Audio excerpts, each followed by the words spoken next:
The emperor's new clothes. In a bright and bustling kingdom surrounded by green hills and sparkling rivers lived an emperor who loved clothing above all else. His palace glowed with gold trim, tall windows, and banners that rippled in the wind like colorful ribbons. The emperor himself was kind enough, but he had a habit that everyone in the kingdom knew well: he adored fine outfits. In fact, he cared about clothes more than his soldiers, more than meetings, and sometimes even more than meals. His closets were enormous rooms filled with rows of garments organized by season, color, and fabric. Silk, velvet, brocade, he had them all. Mirrors lined the walls so he could admire himself from every angle. Every morning, the kingdom waited while the emperor chose what to wear. He stood before his wardrobe while his attendants held up outfits shimmering with jewels, golden threads, or embroidered patterns of leaves and stars. A normal emperor might choose one, but this one inspected each stitch with careful delight. One sunny day, the kingdom buzzed with extra excitement. The emperor had already worn every grand outfit in his collection twice that season, and he demanded something new, something no one had ever seen before. "I want clothing so magnificent," he said, "that people will remember it for years." Word of this spread quickly throughout the city squares, markets, and bakeries. Merchants whispered about it as they polished their stalls. Children whispered about it as they skipped rope. Tailors, cobblers, and cloth merchants all wondered who would be chosen to create such a masterpiece. And then, two strangers arrived at the palace gates. They carried long wooden cases, spoke confidently, and bowed deeply. Their clothes were simple, but their expressions were bold. "We are weavers of the finest cloth in the world," one said. The other added, "and we can create fabric unlike any seen in this kingdom." The emperor's advisors brought them inside, eager for a new idea to please their ruler. "We can weave a cloth," the first stranger explained, "that is lighter than air. It shimmers like sunlight on water. And most extraordinary of all," the second continued, "this cloth is invisible to anyone who is unfit for their job or foolish." The advisors gasped. A fabric that revealed truth. A fabric only the worthy could see. Such a thing felt magical, mysterious, and impressive. When the emperor heard this, he stood straighter than ever. "A fabric that only the wise and capable can see," he said. "That is exactly what I need. Imagine the power of such clothing." He ordered the strangers to begin at once. A tall room in the palace was chosen as the workshop. Sunlight streamed through arched windows, illuminating tables covered with spools of thread, scissors, needles, and richly polished weaving looms. The strangers asked for the finest silk and the brightest threads, threads dyed in deep blues, glittering golds, and vibrant reds. Attendants brought them all, placing baskets of materials beside the looms. The strangers set to work immediately. Day after day, they moved their hands across empty looms, pulling invisible threads, weaving with motions so graceful it seemed they truly worked with something fine and delicate. But in truth, the looms remained bare. Still, they worked carefully, nodding with satisfaction, admiring their fabric with exaggerated sighs of delight. They quietly pocketed the silk and gold thread the emperor had supplied, planning never to use them. But everyone who came to inspect the work saw nothing at all. The emperor sent his minister first, a kind but nervous man who did not want to appear foolish or unfit. He stepped into the room, watched the weavers pretending to handle cloth, and stared. The loom was empty. Completely empty. The minister's heart pounded.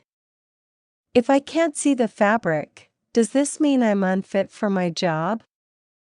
The weavers looked at him expectantly. Well, one said. Is it not magnificent? The minister swallowed hard. Oh yes. Magnificent. The colors are splendid. And the pattern is exquisite. He praised the invisible cloth with great enthusiasm, then hurried back to the emperor. It is the most extraordinary fabric I have ever seen, he declared. And so the emperor sent another advisor. She, too, saw nothing, but refused to admit it. She praised the weaving, the invisible pattern, the delicate workmanship. One by one, advisors, nobles, and palace workers visited the weavers. None of them saw anything. But none wanted to appear unworthy. So they all nodded and smiled, agreeing the cloth was marvelous. The emperor grew more and more excited. At last, the weavers declared the clothes ready. They held up nothing, yet treated it as though they were lifting a shimmering outfit glowing with magic. The emperor arrived surrounded by his attendants. Sunlight gleamed on his crown, and anticipation lit his eyes. Here is your coat, one weaver said. And here are your trousers, the other added. And the grand cape, they both finished proudly. The attendants leaned forward. They saw nothing. But they clapped politely. The emperor undressed behind a folding screen and stepped forward wearing nothing but the air around him. The weavers moved around him, pretending to smooth fabric on his shoulders, adjust hems, and fasten buttons that did not exist. The emperor turned in front of the mirror. He saw only himself, but the fear of appearing foolish was strong. Yes, he said confidently. This is my finest outfit yet. The attendants agreed, though their faces twitched with nervousness. The emperor announced he would wear his new outfit in a grand parade throughout the kingdom. Trumpets sounded. Banners were hung from balconies. The palace gates opened wide. Citizens filled the streets, leaning from windows and crowding the pathways. Flower petals decorated the cobblestones. The air smelled of spring blossoms and fresh bread from the nearby bakeries. The emperor stepped outside. A hush fell over the crowd. Everyone blinked. Everyone squinted. The emperor was wearing nothing. But the legend of the magical cloth had spread everywhere, and no one wished to be thought unworthy or foolish. And so the whisper began. How beautiful! Such fine colors! The pattern is amazing! Murmur after murmur filled the air. Only one voice broke it. A child stood on the shoulders of his father, looking confused. The child pointed at the emperor and said in a clear, bright voice, "He isn't wearing any clothes." The father gasped, but the words had already rushed through the crowd like wind. He's not wearing anything. The child is right. It's all pretend. Voices swelled as the truth became undeniable.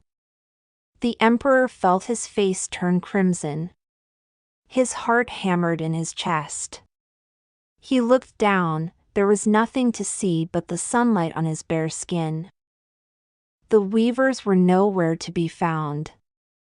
They had taken their thread, silk, and gold and slipped away long before the parade began. For a moment, the emperor thought about running back to the palace in embarrassment.